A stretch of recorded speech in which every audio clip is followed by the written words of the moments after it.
아멘. 오늘은 출애굽기 22장 16절에서부터 31절까지의 말씀을 통해서 하나님의 은혜의 말씀을 나누려 합니다. 이 16절에서부터 31절까지는 하나님께서 이스라엘 백성에게 도덕적인, 영적인, 육적인 그러한 순결과 도덕적인 법에 관한 법률들을 하나님께서 말씀해 주셨습니다. 어떻게 보면 또 다른 말로는 사회보장법도 될 수 있다고 말할 수 있습니다. 16절에 사람이 약혼하지 아니한 처녀를 꾀어 동침하였으면 납폐금을 주고 아내로 삼을 것이요. 약혼하지 않은 처녀 그랬습니다. 약혼한 처녀를 만약에 다른 사람과 혼인이 되어 있는데 약혼이 되어 있는데 꾀어서 동침을 하면 신명기에는 남자와 여자를 다 돌로 쳐 죽여라 그렇게 말씀하고 있습니다. 그런데 오늘 이 출애굽기 22장 16절에 약혼하지 아니한 처녀를 꾀어서 동침하였으면 납폐금을 주고 아내로 삼아라 그랬습니다. 납폐금이라는 것은 뭐 결혼 지참금쯤 되는 것이죠. 지참금은 꼭 아니더라도 어쨌든 납폐금을 주고 아내로 삼아라 라고 말했습니다. 17절에 만일 처녀의 아버지가 딸을 그에게 주기를 거절하면 그는 처녀에게 납폐금을 돈으로 낼지니라. 이 납폐금은 지참금쯤 되는 그 액수인데 50세겔 정도 됐습니다. 납폐금이. 한 세겔, 성인 남자가 1년에 한 차례 성전세를 내는데요. 그 성전세겔이 반세겔입니다. 0.5세겔이죠. 예수님께서 베드로에게 물고기를 잡아서 그 배를 가르면 한 세겔이 나올 거니까 그 돈으로 너와 나를 위해서 성전에 세를 내라 그렇게 얘기합니다. 1년 동안에 50세겔 성인 남자가 아니라 반세겔을 내는데 두 사람의 몫을 1년 동안 성전세로 예수님이 내셨는데 50세겔이면 성인 남자가 100년 동안 내야 될 그러한 성전세를 내는 겁니다. 그러니까 적지 않은 돈이죠. 그러니 납폐금이 작은 돈이 아니었습니다. 성경에 보면 신명기에 보면 그 납폐금은 결혼했을 때에 그 아버지에게 주고요. 그 아버지는 그것을 개인적으로 임의로 쓰는 게 아니고 나중에 그 딸이 과부나 홀로 되게 되면 그것을 그에게 생활비로 지급할 의무가 있습니다. 그리고 이와 같이 처녀를 껴서 동침하여서 아내를 삼게 되면 그 아내인 처녀가 이제 결혼했던 그 아내가 불륜을 행하거나 이와 같은 큰 죄를 짓지 아니한 이상 그 남편은 절대로 평생 동안 그 아내와 이혼할 수 없습니다. 하나님이 그렇게 신명기에 정의해 놓으셨죠. 그러니 육적인 그러한 것도 잘 조심하라는 것입니다. 성적인 것도 그렇게 잘 책임을 질 줄 알아야 된다는 것이죠. 18절에 너는 무당을 살려두지 말라. 짐승과 19절에 행음하는 자는 반드시 죽일지니라. 20절에 야훼 외에 다른 신에게 제사를 드리는 자는 멸할지어다. 무당을 살려두지 말라. 이 무당과 짐승과 행음하는 자, 수간하는 자죠. 이와 같은 자들은 하나님께서 기뻐하지 않습니다. 또 다른 신들에게 절하는 자를 하나님은 멸하라. 하나님께서 이렇게 말씀해 주셨습니다. 뭐 심하다 그렇게 말할 수 있겠지만 그러나 하나님은 이와 같이 짐승과 행음하는 자 또 하나님 앞에 이렇게 다른 신에게 희생을 드리는 자 이러한 자들을 하나님께서 결단코 용서하지 않습니다. 또 무당을 살려주지 말아라 그랬습니다. 무당은 하나님 앞에서 하나님을 인정하지 아니하고 여러 가지 주술적인 그러한 모습 것들로 인하여서 하나님을 섬기는 사람들에게 영적인 문란함을 가져다 주는 것을 말하는 것입니다. 그러니 무당을 죽이는 이유는 미래에 알고자 사람의 약점을 이용하여서 하나님 여호와의 신앙에서부터 떠나가지고 하나님을 부정케 하는 하나님의 주권을 부정케 하는 것이 바로 무녀 존재라는 사실을 우리가 깨닫는다면 하나님을 바라보지 못하는 신앙을 만드는 그러한 잘못된 그러한 모습이라는 거예요. 그러니 악한 세력의 편에 활동하는 무당이기 때문에 하나님 기뻐하지 않습니다. 대표적인 예가 사울 왕이 엔돌의 신접한 여인을 찾아간 경우죠. 블레셋과 전투에서 블레셋을 이길 수 있느냐 없느냐를 묻기 위해서 사울이 신접한 여인, 엔돌의 신접한 여인, 무당이죠. 그에게 찾아갑니다. 그러면서 찾아갔더니 이 승패를 여부를 알기 위해서 찾아갔더니 무당 엔돌의 신접한 여인이 사무엘을 불러옵니다. 그러면서 사무엘은 신경질을 내죠. 그 불려 올라온 사무엘이 신경질을 내면서 미래를 알려줍니다. 그러나 이것을 보면 다 거짓이죠. 일단 하나님의 사람 사무엘이 무당의 부름을 받고 올라온다는 건 있을 수 없습니다. 그렇죠? 더구나 그는 죽어서 하늘나라에 있는데 땅에서 올라올 리가 만무하죠. 이러한 것들이 바로 하나님을 모독하는 행위입니다. 진짜 사울이 올라온 것이 아니라 칼빈에 의하면 바로 더러운 영, 즉 거짓의 영인 마귀나 귀신이 바로 사울의 눈을 흐리게 하고 속이는 그러한 영이었다. 그렇게 주장합니다. 결국 그 성경에 보면은 사울이 그것의 전투에서 큰 대패를 하고 승리하지 못할 것이라고 점을 쳐줍니다. 물론 그 말대로 됐지만 사실은 그 말대로 된 것이 아닙니다. 왜냐하면 사울이 하나님 앞에 우름과 둠밈 앞에 하나님께 물어봤죠. 하나님은 대답을 하지 않았죠. 사울이 순종하지 아니하고 하나님의 뜻대로 살지 않자 하나님은 응답하지 않습니다. 벌써 하나님께서 응답하지 않았다는 이야기는 블레셋 전투에서 그가 크게 패하고 죽을 것임을 하나님이 미리 알려주신 거나 마찬가지죠. 그래서 하나님께서 이렇게 꿈이나 선지자나 우림과 둠밈으로도 사울에게 말씀하지 않으셨다라고 말합니다. 즉 이미 진 싸움이었어요. 뭐 점을 친다고 해서 그 성패가 갈라질 것도 아니었다는 것입니다. 여러분 성경에 보면은 예수님을 만났던 귀신들도 저는 하나님의 아들이다 그러면서 소리치지 않습니까? 귀신들도 무엇을 합니까? 예수님을 보고서 하나님의 아들이라라고 그렇게 소리칩니다. 옳은 말이죠. 그러나 옳은 말을 했다고 다 그것이 하나님의 사람들이 아니라는 거예요. 오히려 옳은 말을 했던 귀신들은 하나님을 섬기기는커녕 오히려 하나님의 정반대편에서 하나님을 모독하는 삶을 살지 않습니까? 그러니 우리 하나님의 사람들은 정말 천지주이신 하나님을 섬기며 사는 사람들입니다. 그러니 우리의 길을 하나님께 맡기는 거예요. 미래를 알아보겠다고 점치는 것, 주술을 행하는 것 별로가 아니라 그렇게 해서는 안 되는 것입니다. 별점, 인터넷점, 오늘의 사주나 별자리, 운세, 궁합, 따로점 이런 것들을 통하여서 하나님을 모독하는 것이죠. 재미로 삼아서도 절대로 봐서는 안 되는 것입니다. 사도 바울은 악은 어떤 모양이라도 뭐하라? 버려라 라고 말씀하십니다.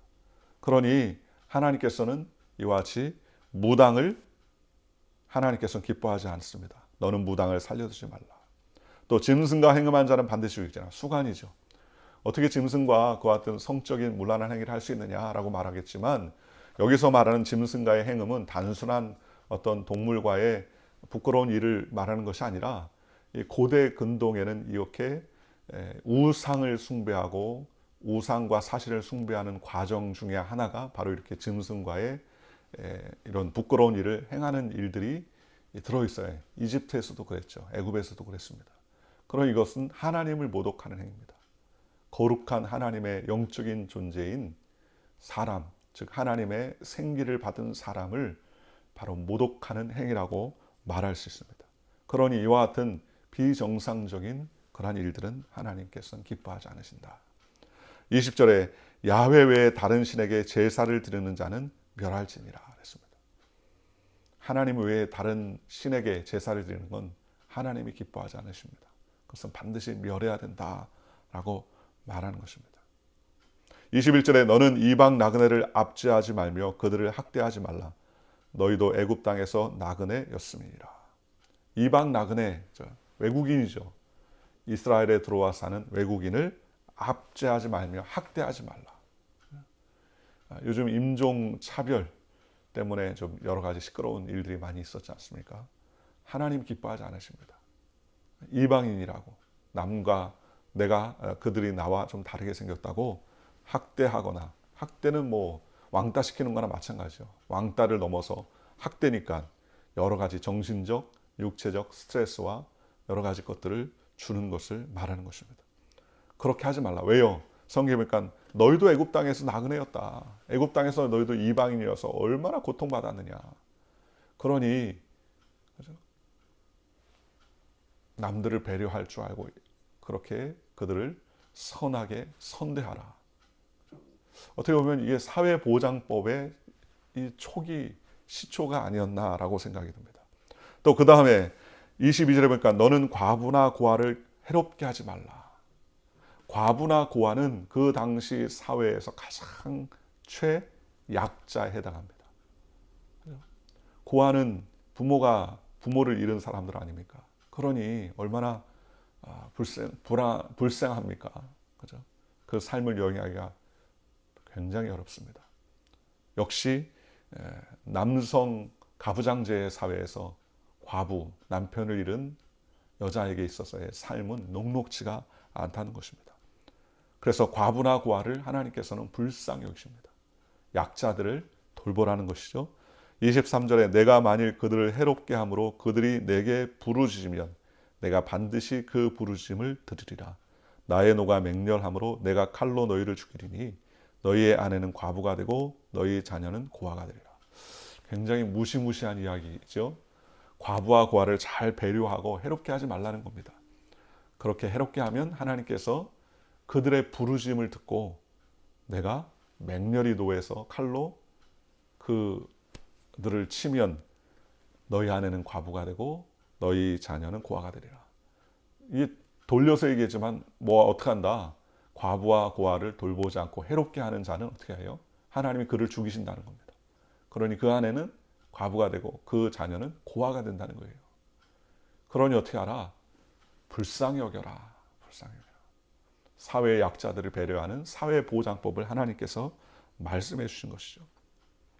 25절에 내가 만일 너와 함께한 내 백성 중에서 가난한 자에게 돈을 꾸어주면 너는 그에게 채권자 같이 하지 말며 이자를 받지 말 것이며. 백성 중에 가난한 자에게 돈을 꾸어줬어요. 그런데 가난한 자는 약자 아닙니까? 그러니 가난한 자들에게 긍휼을 베풀 줄 알아야 되는데 돈을 꾸어주고 나서 채권자처럼 빌려준 사람이 행세하듯이 그렇게 하지 말라는 거예요. 압제하지 말라는 것이죠. 그리고 이자도 받지 말아라. 그러면 돈 꾸어주고 이자를 전혀 받지 않느냐? 아닙니다. 이방인들이나 외국인들에게는 이자를 받게 하나님은 허락해 주셨습니다. 이방인들에게 이자를 받게 되는 경제적인 활동에 대한 것을 인정하는 것이요.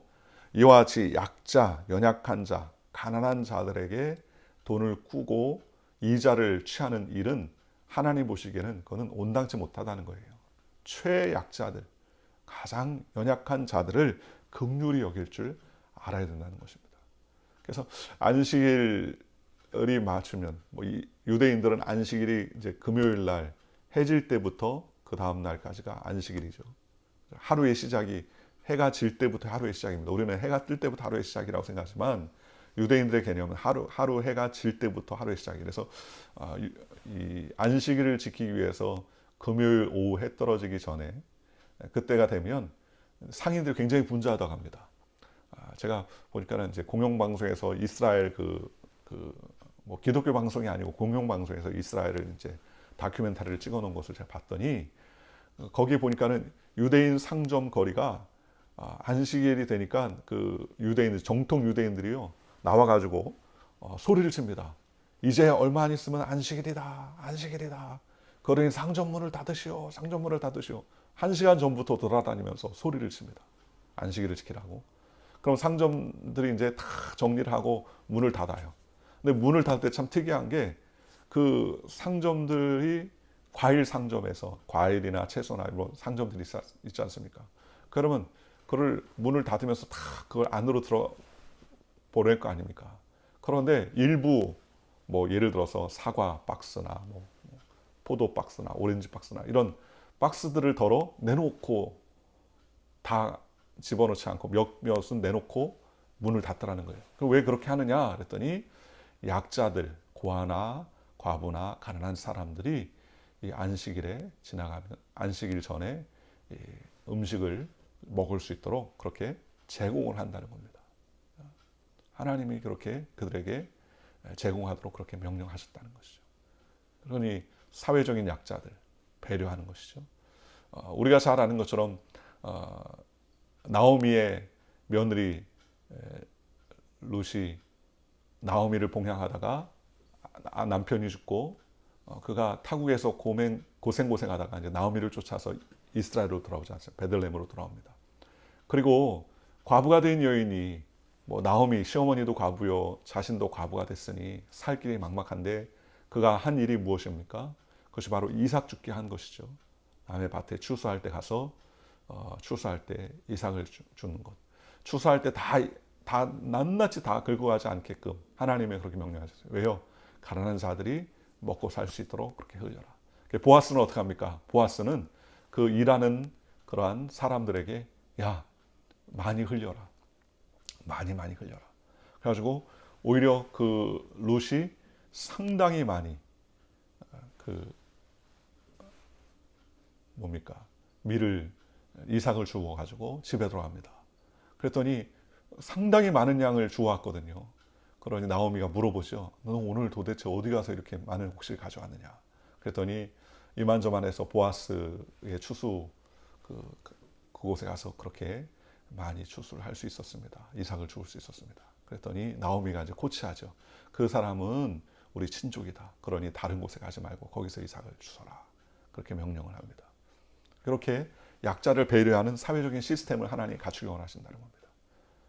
오늘 우리의 삶도 마찬가지죠. 하나님의 백성으로서 연약한 자들을 돌보아야 된다라고 성경은 말씀해 주십니다.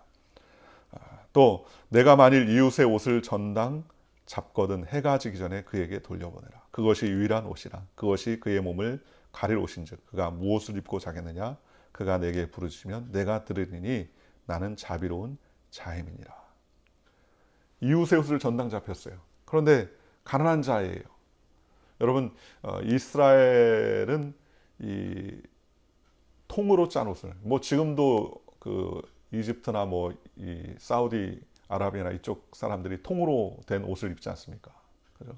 천으로 그냥 무슨 이렇게 우리처럼 다 재단해 가지고 이렇게 만든 옷이 아니라 통으로 된 예수님도 통으로 짠 옷을 한 벌을 입으셨다고 그랬지 않습니까? 그리고 팔레스타인 지역은요 낮에는 덥지만 밤에는 굉장히 춥습니다. 그러니 그 통으로 짠 옷 가난한 사람은 그것이 이불이에요. 그것이 눈을 떠서 돌아다니면 그것이 의복이 되고 밤에 추운데 누워서 그것을 덮으면 그것이 의복이 되는 겁니다. 그런데 너무나 가난해서 자기의 그 하나 있는 그 옷을 갖다가 저당 잡혔어요. 그리고 나서 돈을 꿨습니다.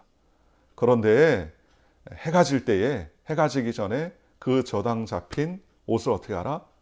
돌려줘라. 그것이 그에게 무슨 옷이다? 유일한 옷이기 때문에. 그러니 저녁에 낮에야 뭐 알몸으로 더우니까 다닌다 치고 저녁에는 무엇을 입고 잘 수 있겠냐. 그가 내게 부르시면 내가 들으리니 나는 자비로운 하나님이다. 그러니 어떻게 하라? 돌려줘라. 사회 약자를 돌보는 그런 하나님 말씀이죠. 너는 재판장을 모독하지 말며 백성의 지도자들을 저주하지 말라. 재판장이라는 것은 판관하는 자죠. 결국 하나님을 말씀하는 것일 수도 있습니다. 그러니 하나님을 모독하는 삶을 살지 말라는 것입니다.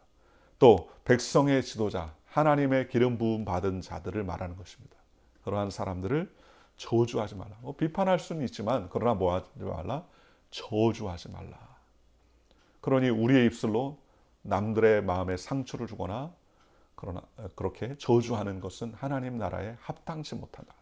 주님이 우리에게 주신 선한 입술로 선한 일을 도모하는 믿음의 삶을 살라.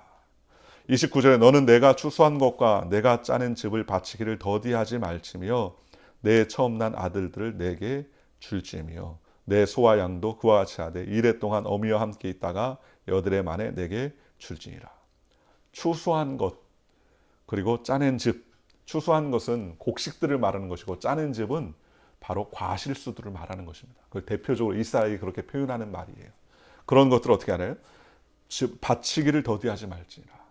쉽게 말하면 처음 소산과 첫 것들을 하나님께 드릴 줄 알아야 된다는 겁니다. 요즘으로 치면 11조를 말하는 것이죠. 그것을 더디하지 말라는 거예요. 내긴 내되 그냥 꾸역꾸역 마지못해 하지 말고 자원하는 심령과 마음으로 하나님께 드려라. 그렇게 말하는 겁니다. 그리고 내 처음 난 아들을 내게 줄지며. 하나님께서 첫 아들은 하나님께 주신다. 처음 난 아들을 어떻게 하나님께 다 드렸느냐. 뭐 주의종 만드냐. 그게 아니라 처음 난 아들을 대신해서 양을 하나님께 바친다. 그렇게 말했지 않습니까? 그렇죠? 그러니 인색하지 말고 하나님 것이다. 우리의 모든 것이 하나님 것이니 하나님께 바칠 줄 알아야 된다. 소와 양도 마찬가지죠. 어미와 함께 7일을 있다가 8일째 됐을 때에 하나님께 드려라. 31절에 너는 내게 거룩한 사람이 될지니 들에서 짐승에게 찢긴 동물의 고기를 먹지 말고 그것을 개에게 던질지니라. 짐승에게 찢긴 고기는 하나님께서 이스라엘 백성에게 피채 고기를 먹지 말라. 그래서 이 이스라엘의 유대인들의 인정받는 그 식품은 반드시 피를 다 빼야 됩니다. 피를 다 빼야 돼요.